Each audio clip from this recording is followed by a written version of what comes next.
Suicide করছে, শুধু গলায় দড়ি, কেউ বিষ পান করছে, কঠিন ব্যাপার।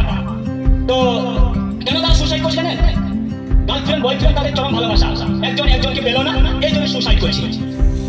ধোকা দিল, মানে গার্লফ্রেন্ড বয়ফ্রেন্ডকে ধোকা দিল, বয়ফ্রেন্ড গার্লফ্রেন্ডকে ধোকা দিল। তারপর ফেসবুকে দেখছি আমরা সুসাইড করছি, অনেকে আমার কাউকে বাপ মেনে নিচ্ছে, কাউকে মা মেনে মানছে, মেয়ে কেউ মানছে না। তারপরে দেখা যাচ্ছে ফেসবুকে আমি দেখলাম তারা সুসাইড করছে, একটা দড়িতে দুইজন গলায় দড়ি নিয়েছে, তারা সুসাইড করছে, অনেক ব্যক্তি পেয়েছি ফেসবুকে।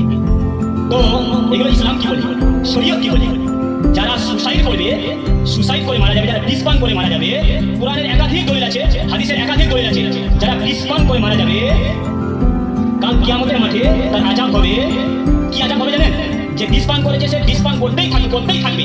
কেউ ইসিড খেয়ে মারা গেছে, ইসিড খেতেই থাকবে, তার এরকম আযাব হতেই থাকবে। কেউ অস্ত্র পেটে নিক্ষেপ করেছে, অস্ত্র ভরতেই থাকবে, ভরতেই থাকবে, এরকম তার আযাব কিয়ামত পর্যন্ত হতে থাকবে। কেউ গলায় দড়ি নিয়েছে, সে গলায় দড়ি নিয়ে ঝুলন্ত অবস্থায়, এরকম তার আযাব হতেই থাকবে, হতেই থাকবে। আপনি ভালোবাসুন, আপনি প্রেম করুন, আল্লাহকে ভালোবাসুন, নবীকে ভালোবাসুন, আপনি ধোঁকা পাবেন না। দুনিয়ার কাউকে ভালোবাসতে যাবেন, গার্লফ্রেন্ডকে ভালোবাসতে যাবেন, বয়ফ্রেন্ডকে ভালোবাসতে যাবেন, আপনি ধোঁকা পেয়ে যাবেন, অবশ্যই ধোঁকা পাবেন। কিন্তু আপনি আল্লাহকে ভালোবাসুন এবং আল্লাহ রাসূলকে ভালোবাসুন, আপনি জীবনে ধোঁকা পাবেন না। সম্মানের শুধু তাহলে আমাদেরকে এই সমস্ত জিনিস থেকে আমাদেরকে বেঁচে থাকতে হবে। অনেক যুবক যুবতী এখন সুসাইড করছে, এই সমস্ত সুসাইড থেকে আমাদেরকে